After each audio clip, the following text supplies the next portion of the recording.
Sejam muito bem-vindos a mais um episódio do Bloco Podcast. Eu sou o Hugo Quinteiro e você me encontra no X por @Hugo_Quinteiro. Estamos aí na batalha dos 10 mil seguidores, então puder mandar lá, seguir e mandar para um amigo seguir, a gente agradece. No episódio de hoje vamos falar sobre Desafio Abraham versus Avelino. O que podemos tirar de lições? E comigo eu tenho Felipe, o investidor descentralizado. Tudo bem, Felipe? Tudo tranquilo, mais uma vez, sejam bem-vindos no Twitter, @investidordesc, DESC, porque não coube descentralizado. Vamos lá, cara, vamos trazer alguns pontos dessa discussão que a gente gravou já com o Abraham, já gravamos com o Avelino.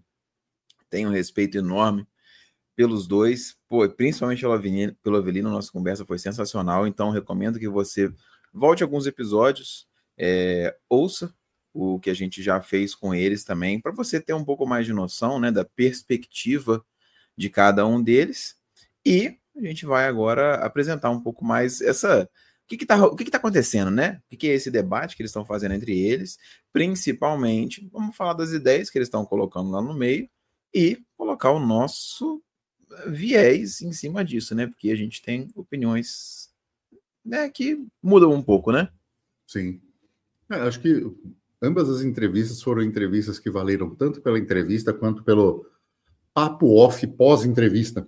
Uhum. Acho que em ambos os casos mudaram a nossa percepção e contribuíram muito, seja pelo próprio Bloco Podcast, até por questões pessoais da vida. Não que eu tenha virado um apreciador dos metais, mas passei a olhá-los com um olhar um pouco mais interessado do que eu havia, né, que eu já tinha de interesse.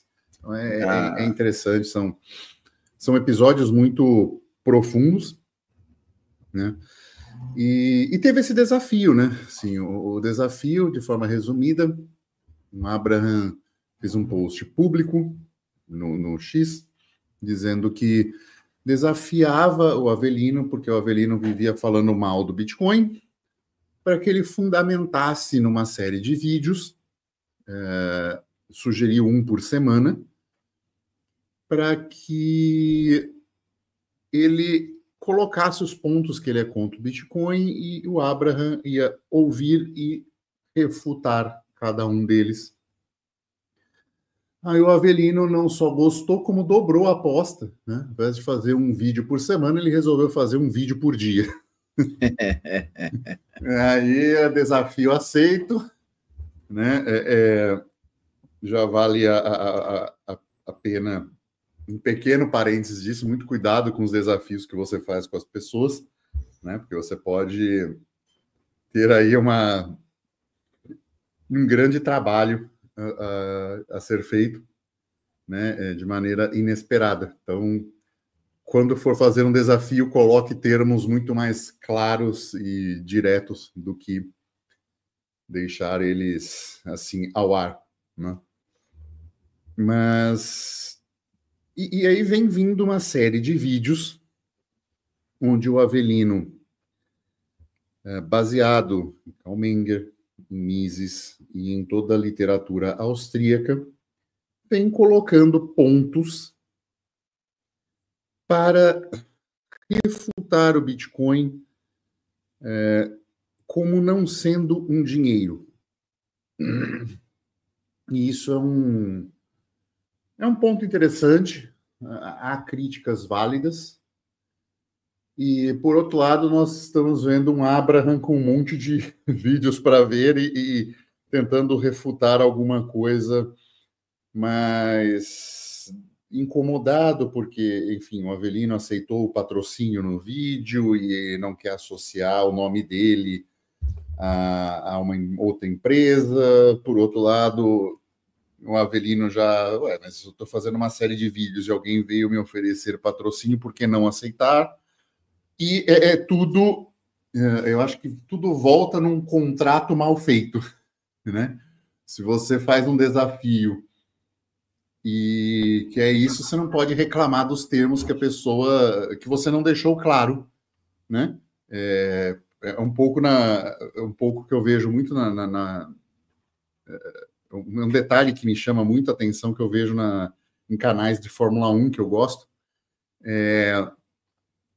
e que o regulamento da Fórmula 1 se tornou muito mais complexo ao longo do tempo, justamente porque as equipes aproveitam. Se não está escrito, logo pode. E é o acordo de cavalheiros. Então, se você não escreveu, logo pode.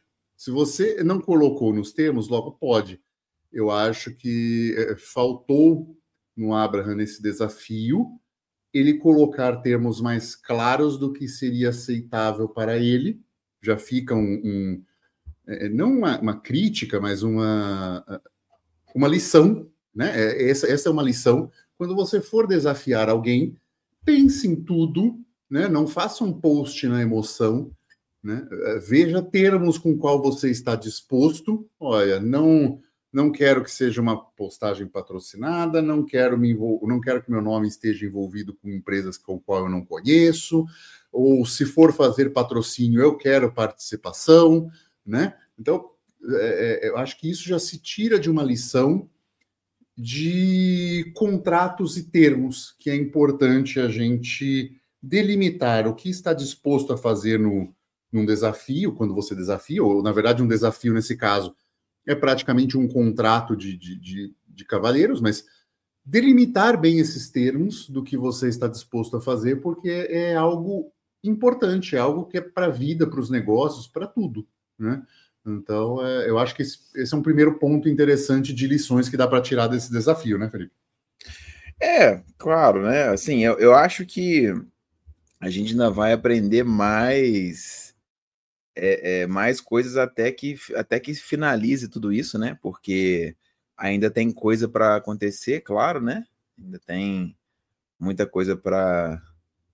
água para passar aí debaixo, né? Mas, assim, enfim, a grande questão é que eu acho que o Avelino, ele estava mais querendo, né? Assim, não que ele estava caçando o desafio, né? Mas, assim, ele abraçou mesmo, né? Tipo assim, toma aí, vou jogar, então, todo dia um negócio para você refutar, né? E gera trabalho, né? Então...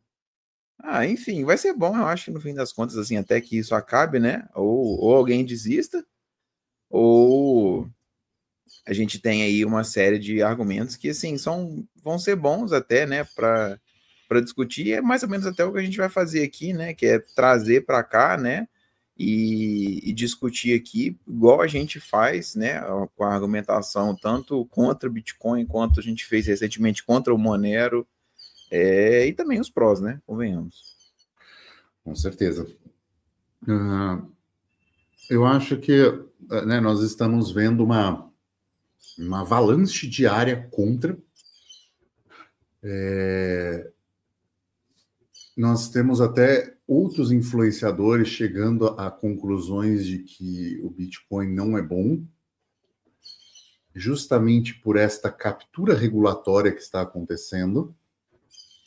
Eu acho esse um ponto muito válido de argumentação, porque nós estamos, né, as pessoas estão deixando e se vislumbrando e chamando de adoção algo que não é adoção.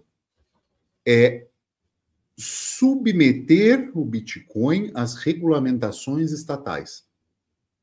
Não foi esse o ethos com o qual foi criado. Eu acho essa uma crítica muito válida, especialmente do Avelino. E a gente tem esta crítica sendo feita, e ela faz todo sentido, né? Como a gente pode ver recentemente a reserva estratégica de Bitcoin, que na verdade é basicamente o governo americano falando assim: olha, eu vou não vender os que forem apreendidos, ou seja, a coerção do Bitcoin, né, por um ente estatal vai continuar. Então, isso é algo, ao meu ver, perigoso, não só perigoso pelo ato em si, não é? Porque é algo como nós estamos dizendo, como o fim do padrão ouro em 71, o final do acordo de Bretton Woods, onde as pessoas não percebem de cara, né? Elas não estão percebendo de cara que isto é colocar o sistema fiduciário acima do Bitcoin e submetê-los às regras do fiduciário. Não está claro. E não está claro, e o pior, a bolha maximalista, que deveria estar supostamente defendendo o dinheiro peer-to-peer, está validando isso. A narrativa está validando isso, o que é algo perigoso. Está vendo uma situação dessa como algo positivo, sendo que não é positivo. Ah, mas faz preço para cima. Ok, mas a que custo?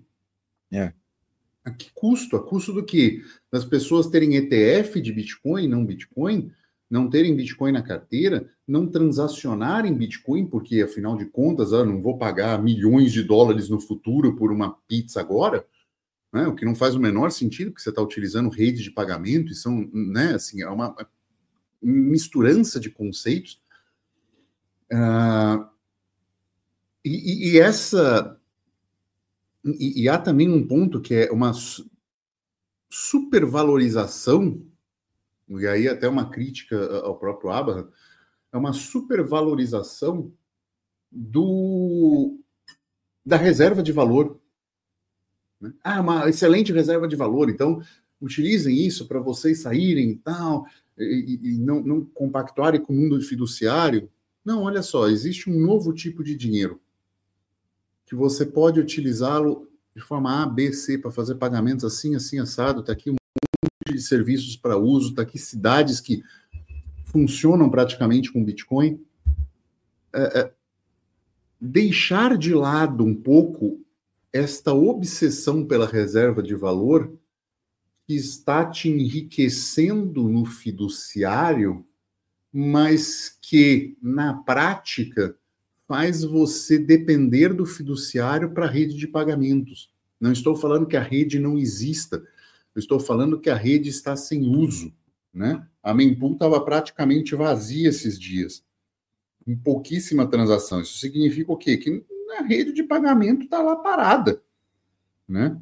E quando não estava parada, como a gente fez posts criticando as taxas de transação, ela estava sem ser diretamente para a rede de pagamentos. E isso é algo ruim para um dinheiro, né? Essa falta de demanda de pagamento é ruim para dinheiro, né, Felipe?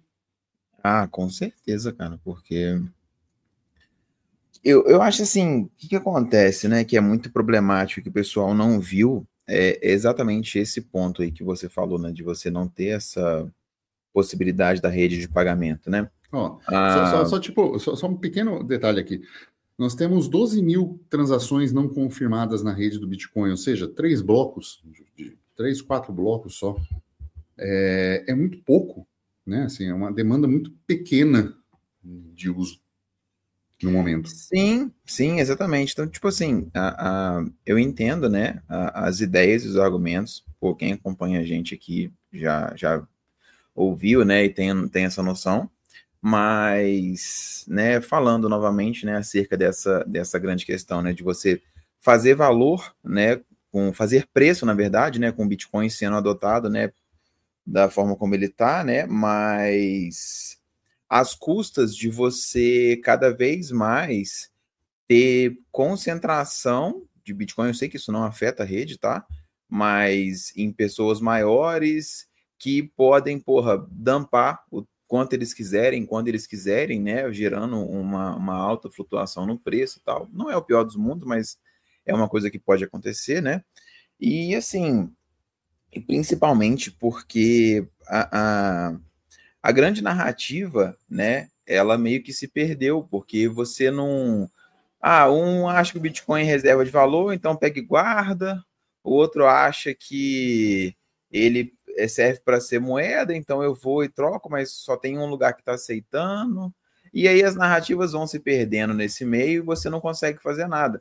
Eu continuo achando o Bitcoin sensacional nesse quesito, né? Assim, um dos pontos, né, que eles discutem essa questão de valor. Eu estava até vendo os comentários do vídeo do Avelino nisso, e realmente essa questão de valor. Tipo assim, o Bitcoin ele tem muito valor para mim porque ele pode ser usado como moeda se for preciso, e ele pode ser reserva de valor para mim, porque ele tem agregado valor no longo prazo, principalmente porque ele não pode ser assim confiscado como é tradicionalmente feito. Sim. Mas isso acaba meio... É importante a gente fazer um pequeno parênteses nisso, mostrar. Até a chegada do Bitcoin, não existia nada tão transportável no espaço, tão seguro de guardar no tempo, e que também pudesse ser tão fácil de transacionar. Nada do mundo fiduciário ou do mundo tradicional tinha essas características antes da chegada do Bitcoin. Né? Isso é um ponto importante da gente colocar. Nada, nenhuma outra tecnologia que tinha características de dinheiro tinha estas funcionalidades. Então, esse é um ponto importante da gente colocar e que o Bitcoin realmente veio quebrar esse padrão. Positivamente, né? Sim, sim. Então, desculpa o parênteses. Não, tá tranquilo. Isso, assim, isso é uma perspectiva minha, né? Que, assim, já... Em termos de posicionamento, eu tô sendo um pouco contra, né? O que o Avelino apresenta, mas só para deixar claro, né? Que essa questão de valor, ela é subjetiva. Para mim faz sentido, tá? E até a notícia, né? Que a gente vai falar no final...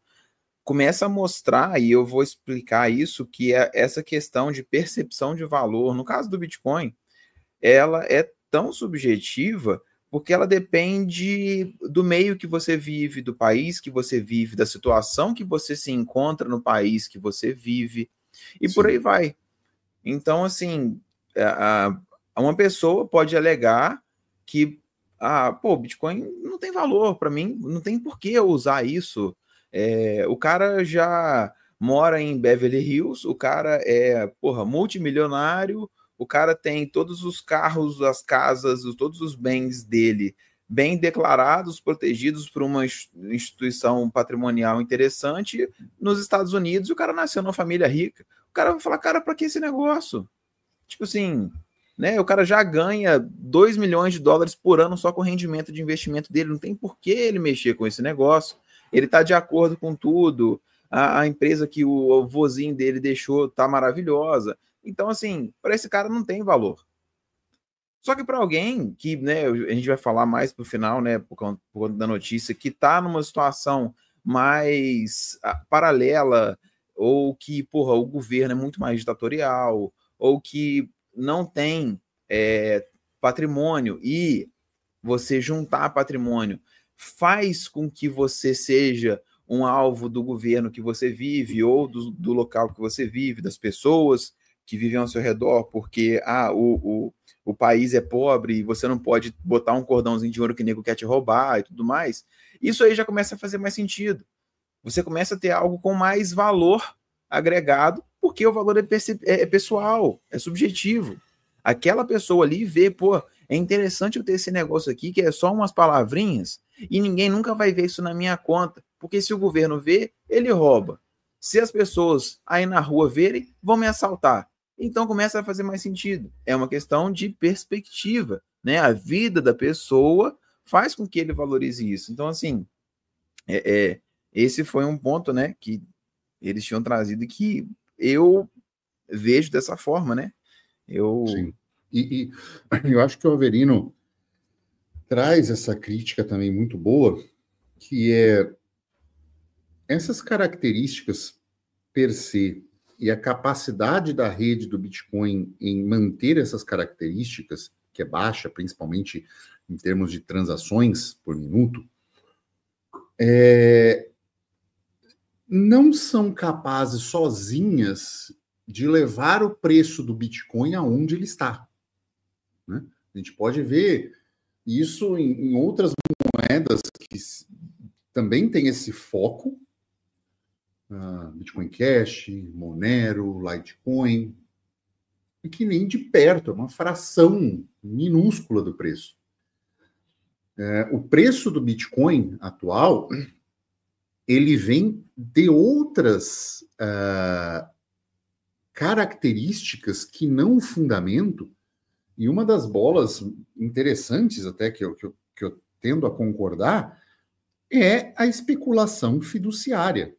É esta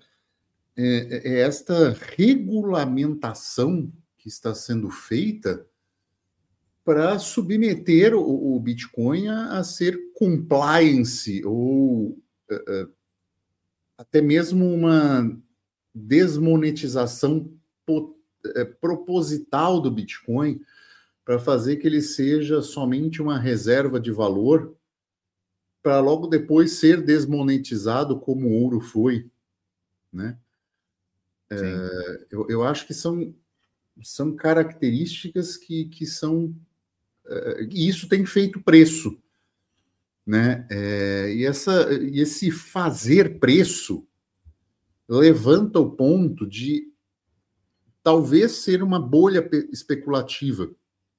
E muito desse preço que é sendo feito, que a gente vê como grandes fundos detentores de ETF comprando Bitcoin, própria empresas fazendo caixa em Bitcoin, como, né, o exemplo maior, né, a MicroStrategy do Michael Saylor, fazendo caixa e tesouraria de Bitcoin, nos coloca isso quanto especulativo é, né? Isso aumenta o potencial de bolha especulativa, né? Porque se tiver mais empresas fazendo isso, elas estão olhando exclusivamente preço. Tomar crédito, ter um preço médio mais barato do que o valor de mercado para poder diluir a ação, para poder dar ao investidor um retorno em dinheiro fiduciário sem a custódia dos bitcoins. Então, acho esse um ponto muito válido do Avelino, pensando em que estão criando uma bolha especulativa do Bitcoin em termos de ter mais preço do que realmente tem de fundamento e, pior, de valor como uso de dinheiro livre. Cara, isso assim, é exatamente isso. Isso tem que ficar claro para quem está ouvindo a gente. Essa ideia, né, que a gente está vendo agora algumas empresas, né, que não sei quem anunciou que comprou 10 bitcoins e vai ter na caixa da empresa, essas coisas, né? Uhum. Isso é uma ideia de uso por parte da empresa de pegar o Bitcoin e usar ele como reserva, uma reserva estratégica, talvez, né? Pensando na valorização futura. O uso, se isso fosse maior, seria um uso extremamente bolístico do Bitcoin, que é todo mundo esperando que lá na frente ele vai valer mais, por isso que eu estou com caixa da empresa em Bitcoin. Só porque a grande questão, a grande usabilidade, como você colocou, não era você ter Bitcoin para se lá na frente ele estiver valendo muitos dólares eu vender. E sim, eu ter Bitcoin, porque se lá na frente alguma coisa acontecer, eu poder movimentar Bitcoin e não moeda normal. Exato. Então, tipo para mim seria muito mais interessante uma empresa, ao invés de dizer assim, olha, peguei meu caixa e comprei em Bitcoin, para mim, Hugo, seria muito mais interessante falar, olha, eu, empresa tal, a partir de hoje, vou aceitar Bitcoin como pagamento e dar a opção aos meus clientes, quando precisar fazer um reembolso, coisa assim, dele ser reembolsado em Bitcoin. Para mim é uma outra... legal. É uma outra abordagem. Isso é dar uso como dinheiro. E não falar assim, olha, eu tenho caixa, logo é uma empresa bitcoinheira, logo é não sei o quê, e numbers go up, eu vou comprar essa empresa porque eu também estou indiretamente exposto ao Bitcoin. Não, isso é especulação. Isso é um elemento muito forte para criar-se uma bolha especulativa de um dinheiro que está indo para um lugar que não deveria ir e está indo só porque existe o Bitcoin no meio. Para mim, isso é um erro. É um erro especulativo, é um erro de narrativa, né? A narrativa está dos socialistas laranja, ela mudando em relação a isso, né? Só o fato da pessoa ter Bitcoin agrega um preço e não é um valor, veja bem, não é um valor, e é essa diferenciação que a gente precisa fazer. Não está agregando um valor, está agregando um preço, que boa parte desse preço está sendo feito justamente só porque as pessoas têm o ativo. Então, esse dinheiro está muito esquisito, entendeu? Porque ele é muito volátil, ele é muito especulativo. A hora que aparecer um problema de fundamento do Bitcoin, esse dinheiro simplesmente vai desaparecer. Yeah. E aí o preço vai ser destruído, talvez junto com fundamentos com o qual a gente já vem criticando, né? Porque não estão sendo feito nada para mudar, né? A falta de privacidade, ou rastreabilidade, né? Talvez tenha até relacionado com a notícia de hoje, mas são questões muito, muito ruins de um dinheiro que, aí eu sou obrigado a concordar com o Avelino, tende-se a formar uma bolha especulativa. Assim, eu até postei isso no Twitter recente, né, porque essa adoção grande, institucional, empresas, etc., ela é bom porque sobe preço, fato, muito bom. Ela é bom porque pode aumentar a adoção, pode trazer a atenção para outras pessoas, sim, pode, com certeza. Mas a gente acaba criando, assim, às vezes tendo dois preços no Bitcoin, né? O preço real e o preço especulativo. E eu acho que a gente sentiu isso recente. O preço especulativo, $105 mil. Agora, né? Agora há pouco, né? E o preço real, 80 e poucos mil dólares. Por quê? Porque você tirou grande parte do especulativo que, saiu por N motivos, liquidez dos Estados Unidos, Trump, etc. Um monte de coisa. Aquela parte que o pessoal reclama que, porque, nossa, o preço cai se o político fala alguma coisa. Sim, essa era a parte especulativa que estava ali no preço. Aí agora você começa a ver a parte que é de realmente pessoas que estão alocadas porque faz sentido estar alocado. Então, tipo assim, essa que é a diferença. Porque sempre vai ter especulador, não tem como. Tem nego especulando em real e dólar. Então, assim, não perde propósito só porque tem nego especulando. Então, assim, essa grande questão, né, essa parte do especulativo, não, isso muda. Isso é mexido, né, quando você tem essas coisas. Eu ainda acho que a gente vai ter uma adoção que vai aumentar, eu ainda acho que a gente vai ter uma adoção que vai crescer, não só por conta das empresas que adotam, dos países que adotam, como também das pessoas, que muitas delas não vão usar como meio de troca, mas está tudo bem, tá? Isso não é o problema. A grande questão é que, né, a gente tem essas discussões, né, que surgem acerca do fato. Enfim, eu não sei o que vai ser, mas eu ainda vejo como positivo para o Bitcoin.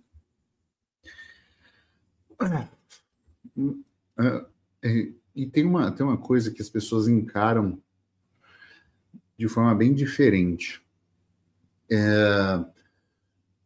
A necessidade de um dinheiro P2P livre de controle estatal e com uma capacidade de preservar valor ao longo do tempo, ela é diferente ao redor do mundo. Como assim? Um americano tem essa percepção diferente de um brasileiro, que tem a percepção diferente de um europeu. Né? É comum, somente o exemplo máximo é a Alemanha, onde quase não existe aceitação de cartão. Japão também.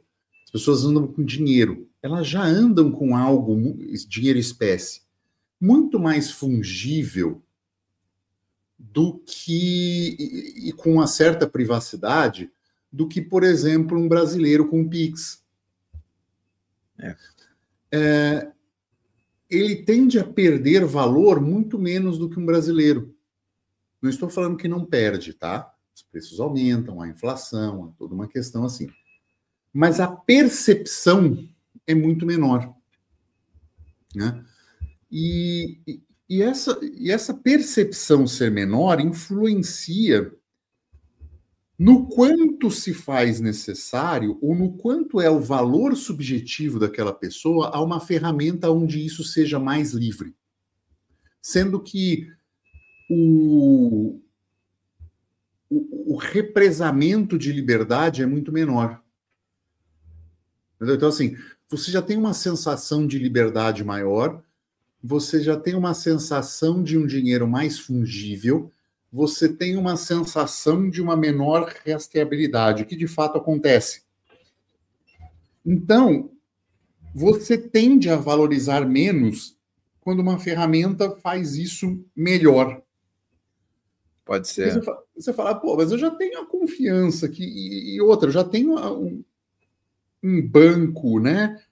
Por que eu vou correr o risco de receber um Bitcoin manchado, sendo que eu aqui com esta nota de euro, ou de iene, ou de dólar, consigo resolver boa parte das minhas questões sem grandes problemas, né? Não é um Pix que você faz um Pix para um político, para uma manifestação, e depois é indiciado e tem que dar uma série de explicações.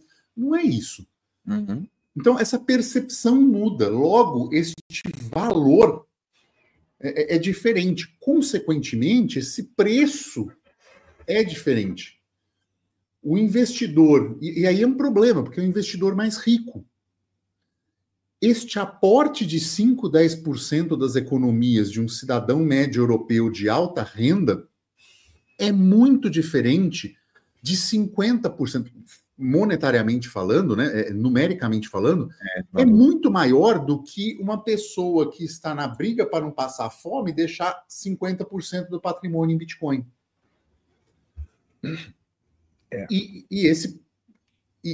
E transacionar em Bitcoin que precisa, porque a inflação está corroendo a própria moeda do próprio país. Então, esta precificação é muito diferente, muito complicada de ser feita. É óbvio que, neste momento, os grandes players fazendo grandes aportes fazem muito mais preço, tem um potencial de preço muito maior. E é uma potencial bolha especulativa nesse sentido. Ele está fazendo isso hoje com dinheiro muitas vezes barato, de crédito barato, de diluição de ações para comprar Bitcoin, de uma forma meramente especulativa, de um mercado pensando na valorização em fiat no futuro. Então, isso tem um potencial de preço muito maior do que as pessoas que estão dando valor à irrastreabilidade, à soberania, ao dinheiro inconfiscável, a uma arma de defesa, né? A criptografia como uma arma de defesa do cidadão contra um opressor, um ente opressor estatal. O ethos cypherpunk, por assim dizer. Isso tem feito muito menos preço nestes números que a gente chega hoje. E aí eu vejo realmente o Avelino com uma grande razão quando ele fala dos austríacos. São todas pessoas que não viveram o Bitcoin. Tem só o Jesus Huerta de Souto, que basicamente que ele citou até agora, que está vivo, que mostra uma questão contra o Bitcoin justamente por causa dos fundamentos construídos na escola austríaca pré-Bitcoin. Existem características que não é dinheiro. O Bitcoin é um experimento social nunca antes tentado na história da humanidade como dinheiro. Supply fixo, algo feito artificialmente, ou assim, com o único foco de ser dinheiro, né? Não é emprego de uma mercadoria que tem um uso e uma utilidade fora dessa do dinheiro. A gente pode pensar em pequenas utilidades que vieram depois, como marcação de dados ao longo do tempo, né? Uma rede de dados, uma rede distribuída de dados, mas isso ser aplicado a um valor. O supply fixo é muito importante, nunca houve antes na história da humanidade, e isso pode ser um problema, porque pode aumentar demais a escassez com as carteiras que vão se perdendo acesso, coisas assim, e não é bom um dinheiro muito escasso, e isso gerar uma deflação tão grande que faça com que as pessoas não queiram gastar, e isso já é um fenômeno que já está começando a acontecer, as pessoas não quererem gastar, porque por que eu posso gastar, não gastar, quer dizer, gastar hoje, sendo que vai valer mais amanhã. Então, cria uma certa especulação que impede as pessoas de produzirem, tira um pouco dos incentivos das pessoas produzirem. Eu acho esses pontos muito, muito importantes do Avelino e que mostram que, para mim, que o Bitcoin pode falhar como experimento, como dinheiro, né? Ele pode ser utilizado, de fato, na prática, como outra coisa e ser fortemente desmonetizado. Isso pode mesmo, né? Mas assim, o que eu acho nesse caso, né, que assim, eu concordo com o que você falou, né? A gente está indo para isso, sem dúvida. Mas uma coisa que eu até falei antes, e que eu vejo, né, que eu dou como uma proposta de valor, no caso do Bitcoin, não é se ele hoje ele é usado como meio de reserva ou como moeda, é o fato de que ele pode ser usado como moeda caso as coisas comecem a ruir, entendeu? Sim. Então, digamos assim, eu tenho Bitcoin porque eu sou dessa galera mais ortodoxa aí que fala que Bitcoin você tem que guardar e você não pode vender nunca. Beleza. E aí eu tenho meus Bitcoins lá em casa. Aí acontece alguma coisa que eu já vi casos, né, de alunos que chegaram para mim e falaram nessa situação que, tô com um problema de saúde na família. Eu não tenho outra coisa a fazer senão vender os meus bitcoins. E aí, aquilo que o cara tinha de reserva de valor, nunca vendo, parará aquela coisa toda, e que realmente valorizou para ele teve lucro com aquilo, ele pegou e, num momento de necessidade, ele pôde utilizar aquilo como moeda circulante. Sim, né? Como moeda, na verdade, né? Ele conseguiu fazer uma venda e tudo mais. Então, assim, é um ponto positivo. Isso não anula o que a gente falou lá atrás. Na verdade, foi o que você falou, que é o quê? Ele só conseguiu vender porque tinha um mercado que comprasse. Então, você precisa ter meios de circular essa moeda. Se você só segura e você não tem um hospital que aceita, se você não tem um comércio que aceita, ou pessoas que fazem trocas com isso, você ia ficar sentadinho em cima dos seus bitcoins sem fazer bosta nenhuma. Talvez você tirasse até uma fotinha, né, com a sua carteira e tal, e era o máximo que você ia ter, mais nada. Lembrando então, que uma das preocupações desse canal é justamente mostrar alternativas para que isso aconteça, e na descrição existe o cartão Redot-Pay, que é uma dessas formas de você utilizar o seu Bitcoin, ainda utilizando a rede de pagamento do mundo fiduciário, que é um cartão de crédito, né, que você paga com Bitcoin. Então, não é o ideal, longe disso, mas já é uma forma de você, por exemplo, pagar esse hospital, né, quando você precisar, com um cartão desse, colateralizado em Bitcoin, em algumas criptos, que você pode utilizar. Então, eu acho que esta busca e essa divulgação de soluções de pagamento, de utilização deste Bitcoin, eu acho de extrema importância, que é um tema fundamental para a nossa comunidade aqui, que seja divulgado, justamente para incentivar esse uso monetário, né? Livre. Exatamente. Assim, eu vejo, né? Porque assim, um vídeo, né, que chamou a atenção do negócio do Avelino, né, foi esse aí, né, que o professor do Fernando Urich refuta o Bitcoin, não é dinheiro, desafio e tal.